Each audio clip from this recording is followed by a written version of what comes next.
Welcome everyone to the Augmented Society Network. We're very pleased to be speaking to Carlos Largacha-Martinez this morning about our project Creativity Offers Us a New Formula for Life. Carlos, welcome. It's so nice to see you. Julie's here as well. We've got a series of questions we would like to run through in whatever order. And if you feel you want to carry on and do whatever, you're very welcome to do that as well. So the project itself is an experiment, really, in asking people to use creativity or just look at the ways in which they do their work. And we're very aware of what you do and just how creative and extraordinary it is working with science fiction and working with your students and just the person that you actually are. So I thought we'd start by just asking you, just a little bit about you, the person. Okay, hello Julie, hello Zoe. Hola, buenas tardes desde aquí, desde Bogotá, Colombia. Very happy to be here. I have been working and very interested and passionate about flourishing at the workplace. That has been my story. I have different t-shirts as a researcher, as a consultant, as a futurist, and focus a lot about human flourishing, about organizational flourishing. So particularly with this project, and something that is transversal of what we are going to talk is authenticity. I have seen that these organizations where people can flourish, they are very authentic, they are transparent, they have dialogue. And because of that, they're very competitive because people can be very productive in terms of they are innovative and creative. So there is a connection there that normally is not seen by people because this is not taught at the MBAs.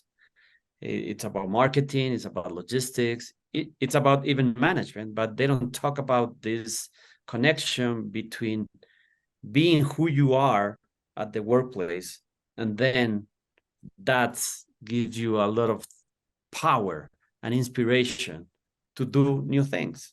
So that's where creativity comes. So that's me in a nutshell. You know that Latin Americans, we talk a lot. So effectively, you're saying that authenticity and creativity aren't too far apart, and in fact, they're intrinsic to each other. Yes, I will say so. And if you go to art, for example, when I was presenting this for my students this week, the full detail, they mentioned the word artistic. And I asked them, how many of you are artists? And out of 30, only 2 raised their hand. And I think that's sad as a society, because only people that do great drawings or sculptures, only them are artists. But it is, I don't know if ironic is the word, but if you read management gurus, they say that management is an art, that project management is an art, that being a strategist, a thinker is an art. And what they are referring is as this skill that all humans we have of being visionaries. From this visionary to imagine things, it's where everything comes. Now you put it in an artistic piece, like a drawing, because you want to present all your emotions and represent those in artistic. Why can't that happen in the workplace? And I have interviewed a lot of great leaders and CEOs and vice presidents that they think they do in the way they do things. So yes, I see this connection between art, creativity, authenticity, innovation, and management. Do you think it's because people actually don't understand that word artist or artistic? they assume that it's somebody with an easel painting, or so when you say, oh, an artist, they visualize, you know, what would have been to the traditional artist, as opposed to that kind of creative thinker. Yes, I won't say that people don't understand what art is or being an artist mean. I think that society has limited the definition of artists only to those to practice something that is embodied in a painting and a sculpture, a drawing, something like that. So those are artists. The same with creatives. Only if you work in research and development, or you work in a marketing agency, or you actually develop new things, then you are creative. But that's not people, it's society. And they have been limiting them. And also, well, this will be a longer story, is that how humanities has been taken out of the productive sphere because we cannot measure. These beautiful drawings that I have on my back that will be in this project, well, how can you measure that? How can you measure beautiness? How can you measure inspiration? How can you measure that? So it was done in parallel with the Enlightenment and the French Revolution, because they didn't know what to do. So they throw it apart. Is everything we cannot measure is useless for us. Love, compassion, humbleness. The good thing is that now is coming back. The the pendulum is going back, because we are seeing what we are seeing in society, and we are seeing what the COVID produces us. And I think that's something, I'm sorry, Carlos, carry on. This feeling of emptiness. So now we are talking about mental health and things. So hopefully this artist definition will start to grow, and creativity will start to grow, and organizations, families, schools start saying, okay, it is important to know math, but it's important to know to be an artist, to play piano, not just once a month. And it's important to know what is emotional intelligence and your soft skills. So it's more about society blocking that, because that does not produce money. Yeah. Only for the top sellers is a good business. And I think that's what we're trying to get to in this show of work, and your involvement in it is you're not doing a traditional style artist rendering of something. You're not, as you can see, Sapira Chuk's work behind you. Your involvement in this is more to do with your creative approach to the work that you do. And we have other contributors who have that position as well. So it's not all just about being an artist or understanding that term. It's about using creativity in the way that you work on a daily basis. And that's absolutely what you do with your students and with your own authentic self. I wondered if you would tell us a little bit more about your sci-fi DI, because this is partly what you're presenting in this show of creativity. Yes, but sorry, you inspired me to say something, because it will connect with why we are here. When I was when I decided that I want to do my master, my PhD, I had two questions, like this big question that I want to solve. And one was, what is the family, which became my master thesis, and I did a qualitative study with young students at the university. But the other was, and it's something that has been troubling me, I will say, my whole life. It's why people are not authentic. Why social pressure is so strong in people that they stop being themselves. And my personal journey, as if this was a TED talk, my personal journey is being very respectful, but being a maverick, being thinking outside of the box, being conservative the way is like dancing with all these possibilities, but people start dancing only with normalcy. I have to be normal. But then they have a lot of struggles in the 40s and the 50s, and then, well, then they regret. So my whole life has been trying, because it's not easy, to be authentic. So that's also the connection. How can I, in my classes, regardless of what I'm teaching, I'm always put in a space of this personal reflection. And that's how I end up with sci-fi.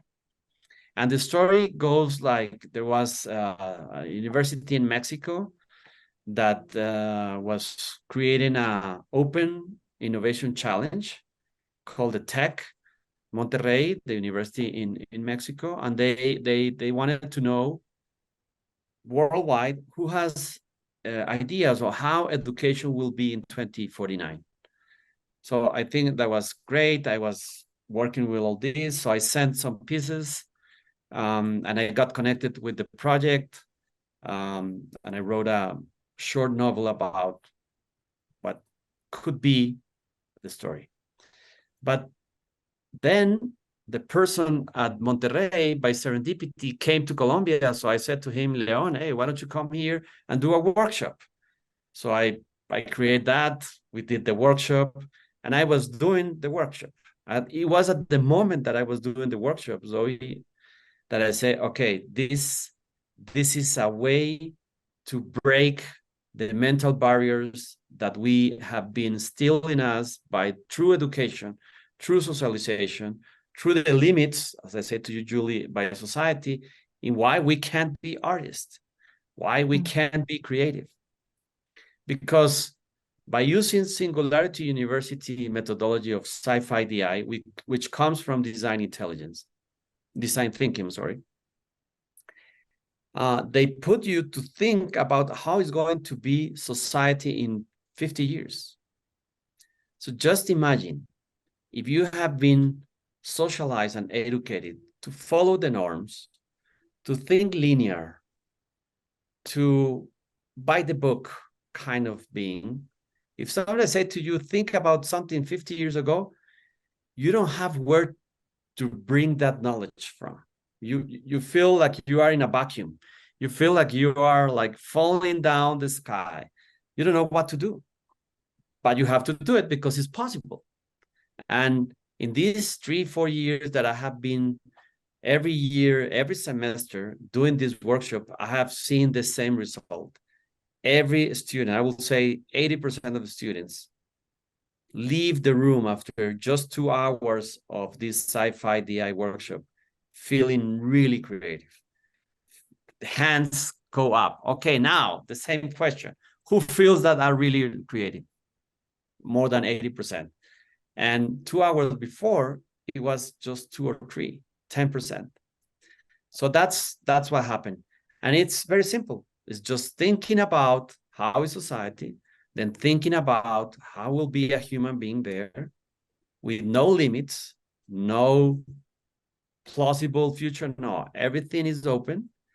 Some students have created half human, half animal, half human, half robot.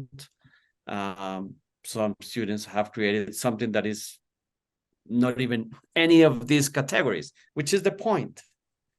And then they have to do it in groups.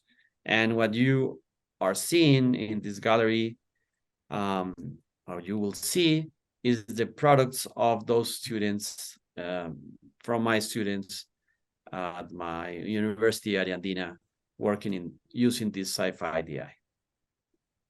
And we're extremely excited and thrilled to have that. I just wonder... There will be an innovation this year. And it's also something that we want to put on, and we have talked about this in Augmented Society Network, in our talks that are just like, okay, we need to think and think openly. And it's about artificial intelligence, because of course, if you go to the future, AI will be on the reality, and everybody start talking about AI. Students start talking about AI. But if we are, with this project, trying to send a big message to society that creativity is important in all areas of life, as the title of this project, we need to discuss how AI is going to augment the human beings. So we are working this year with students for the first time that they need to create final pieces that they augmented the final pieces using AI, not replacing their creativity or replacing the drawing. Because yes, it's very easy. You go to DALL-E, you go to Leonardo.ai. There are several.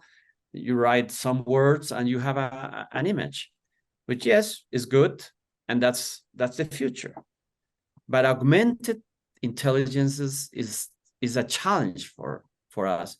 So we, with this project, want to send that image that it is possible to live with AI, that actually AI is a tool that augments our beings. So I can be creative, and if I use AI, I can be more creative. I can be more artistic. And at the end, I can be more human. And I can relate with others, and I can play with AI. It's a tool. It's not defining who we are.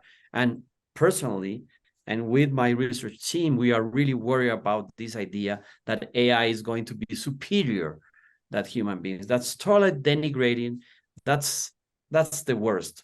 And this project is also sending this message. So we'll see what they're gonna do. What I said to them is, you need to create, you need to draw your person in 2070, but then you need to use AI to create something that person, that avatar, whatever, is going to be using. So maybe the t-shirt will be done by AI, or I don't know what they will do. But the message is that we need to start seeing AI as a tool to enhance and augment us as human beings. And I think there's a couple of things there. One, when you see the work of Nancy Good, her project, Analog to Digital and Digital to Analog, where she has used portraits of herself, put them through AI, and then rendered them as lino cuts. That idea of bringing back that, the textures and the feel on handmade paper, I think that will be an interesting connection. But what I wanted to ask you was something we've looked at, but I've never had a good conversation about, which you just mentioned, which is the anthropomorphizing of AI, and the way in which that both inhibits and sets a platform which appears to be above us for the development of AI. And I think it's one of the most ridiculous things we've ever tried to do. We're always making technology to look like us, to be like us. And I think we're doing the same with AI. And you just briefly touched on that, which gives it a status which I don't think it deserves yet. Can you imagine what we would do if we stopped trying to make AI like us, or to do the things that we do? Is that plausible? Is that something that is discussable, or is it just inevitable that we continually recreate us? And where are we going to get if we just carry on doing that? Well, inedible is difficult for me to pronounce that word. Is a hard word, because it's like the end of something. So, but what if we handle AI in a more humane way? And that's where I want to try to answer your challenging and difficult question. Sorry about that. Yeah. It's yes, the anthropomorphism is something that it will always happen. There is a project that I spoke with her, and it's called Loving AI, and she used Sophia, the robot. And the moment people were speaking with Sophia about emotions, they got totally connected. Alone Together, the book, famous book by Sherry Turkle, she works with that. It's like we are ingrained, you can talk about mirror neurons this way, to have empathy. We are animals. Human beings, well, with new developments, rocks, energy, is towards empathy. It's toward connection. It what brings us here. So it's not bad to connect with a computer, to a robot. It's how we do it, how we really connect with them in order, again, to enhance our experience here in the universe, to augment. That's what I love about this network, augmented society network. So for me, what I have found in order to, in a short time, summarize that is what happened with Garry Kasparov. And I think that's a great story that we can parallel that. Well, in AI, that was a big moment. Deep Blue playing chess with one of the best in the history of chess, Garry Kasparov. So in the 80s, 90s, he beat Deep Blue. Then 5 years later, IBM created again the contest, and then Garry Kasparov was beaten by Deep Blue, although there are some gossip there that there was some humans behind the games. But regardless of that, Garry Kasparov at that moment said, look, in 2 years, you can beat me with a cell phone. That's it. So what is the point of continuing with this? So he started thinking, okay, what if, which is totally connected with your question, so what if we see AI as a tool, not beating humans as being superior of us, just as a game? The Greeks invented the Olympics as a game, not to know who was better. It was a social moment. So AI has to be a social moment as well. So he said, well, what if we give some people AI to play against the best machine of AI and see what happened? His hypothesis was computers can do tactics faster than humans, but computers can do strategy. And chess, in order to win, you need to be a great strategist, not a great tacticist. So they created the Centaurus contest.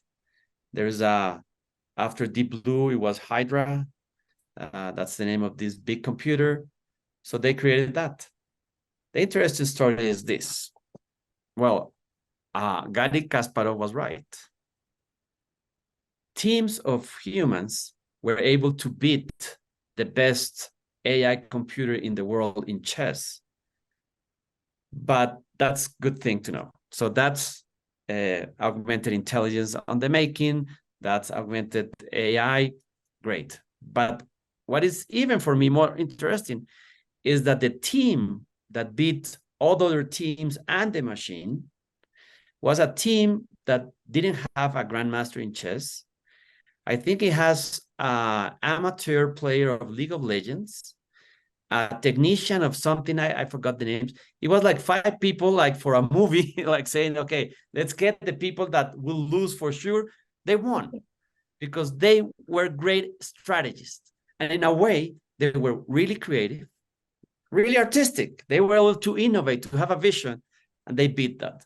So that's, if I don't know how to summarize everything that I said with Garry Kasparov's story, because when I read it, it says, okay, this is what we are talking in our project, is we can use AI to be more human. And the second thing that I want to say with your question is 50 years ago, when somebody said, not in the Aristocrats movie, that I'm going to give all my inheritance to some animals. But when somebody treated a pet as part of the family, that was seen by society as really wrong. something's wrong with that family, something's wrong with that woman that cares so much about her cat or her dog. 50 years ago, it was really bad. It was like a psychological problem with that person. Right now, nobody said that. It's not, right now there are animals with rights right now, and all the debate. The same is going to happen with the robotic pets. The same is going to happen with Sophia. People will fall in love with Sophia because you can create 1,000 Sophias. So that will happen in 50 years. So we shouldn't fight against love. We need to know why that is happening. If this is happening as an excuse, if this is happening as an exit from my underdevelopment as human beings, then it's wrong. And that's the challenge. Because if what I'm doing is putting AI on top of us, as you just mentioned, because we as humans, we cannot relate to each other, we cannot talk to each other, we cannot listen to each other. So then I prefer to have a pet that doesn't talk, or I prefer to have Sophia that I will program to say, hey, if I am a nasty person, don't just say I'm lovely or whatever. So you get my point. So that's the challenge. And yes, we have the risk. I think is sociologically speaking, there is a big risk. But if we see it in a different perspective, then it will be a great moment of joyfulness and growth and authenticity, and it will be a tool.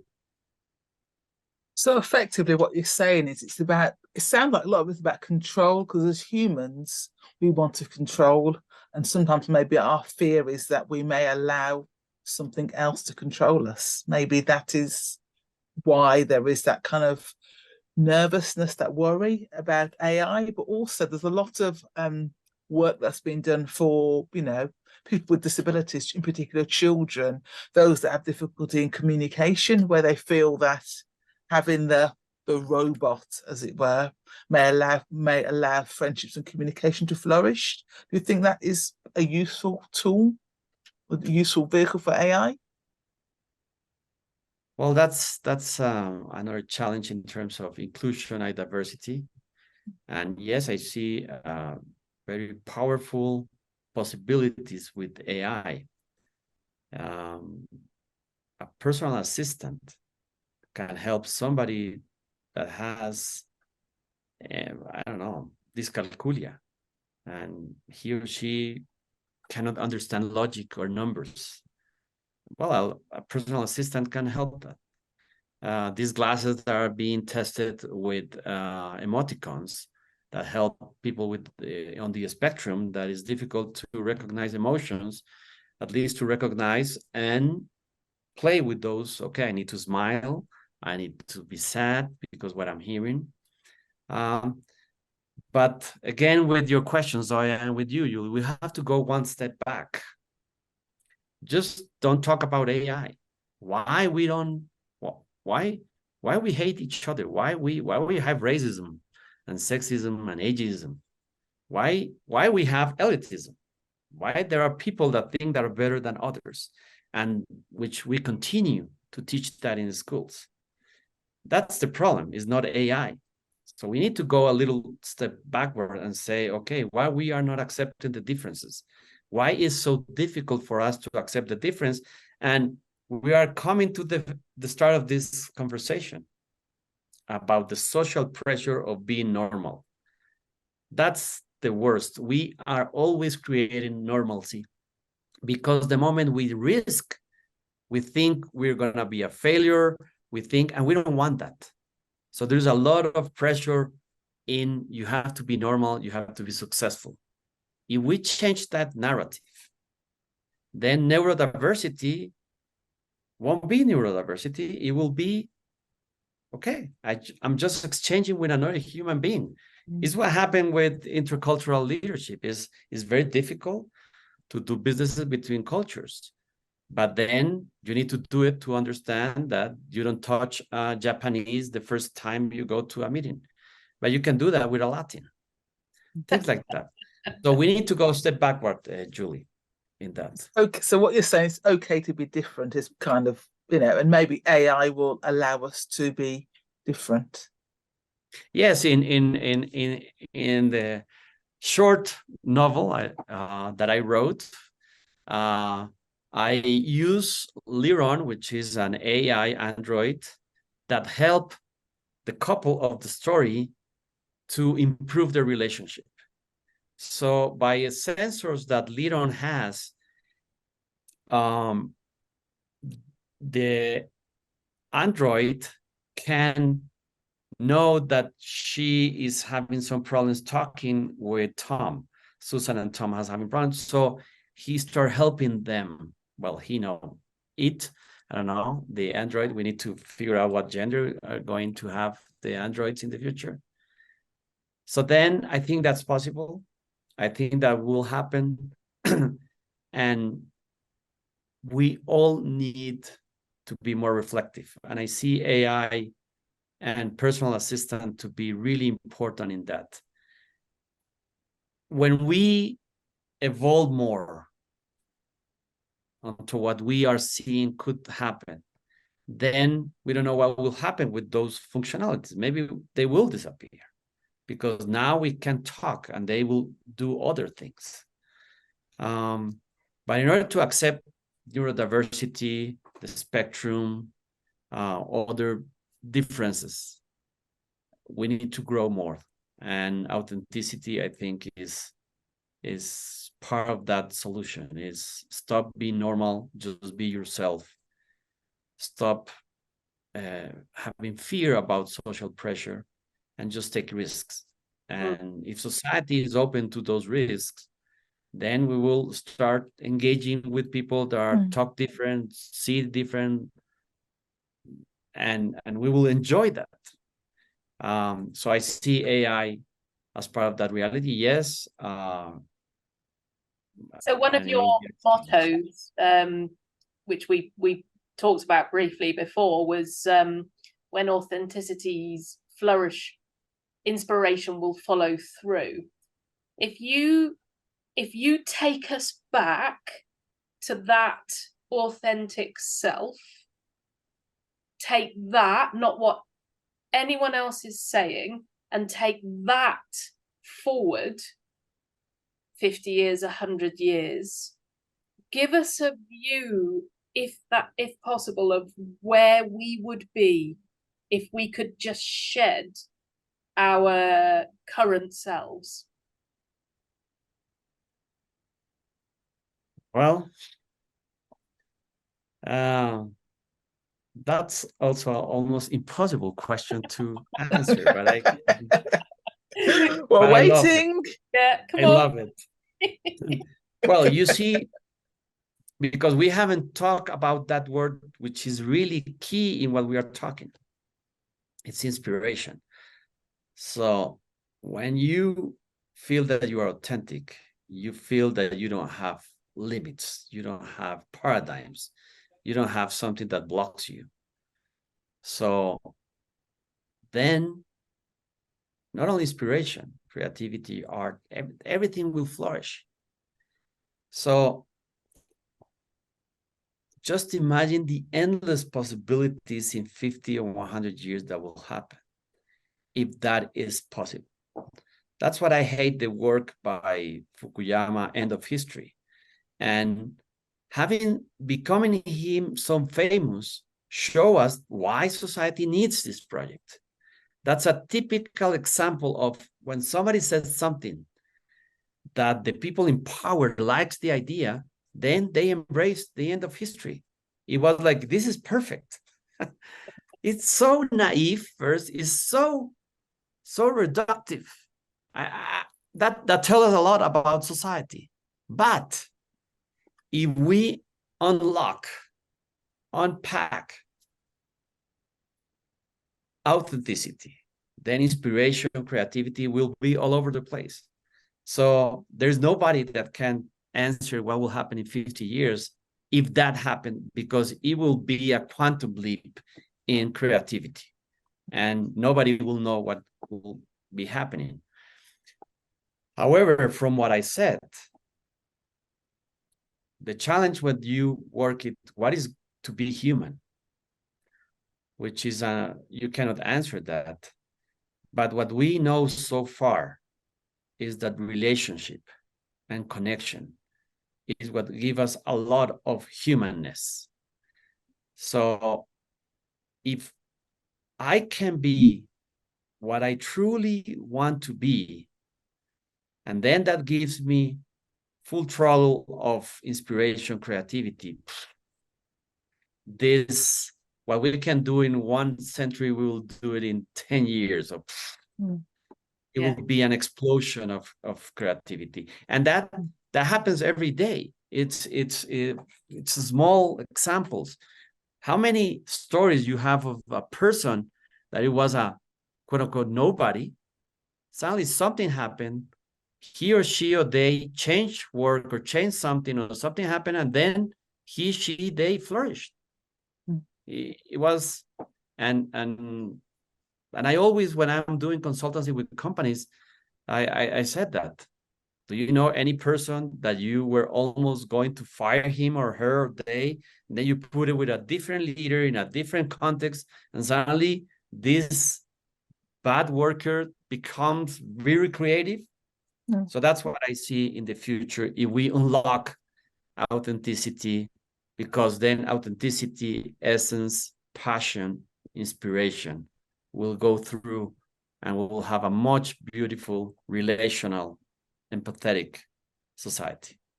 Well, that's absolutely fantastic. And I think on that incredibly positive note, we'll draw the our interview with you to a close and say thank you very, very much indeed for taking part. As usual, always fascinating. We always learn so much. So thank you so much. Thank you very much indeed. Thank you for existing, and for allowing me to always be able to talk with no limitations. That's what I love about our encounters, is like, just say anything you are thinking. And that's the first stage. It's like, say anything. So brilliant. Thank you for existing. And I'm really curious about how this is going to end. And that's make me more happy about this project. Thank you. Brilliant. Thank you.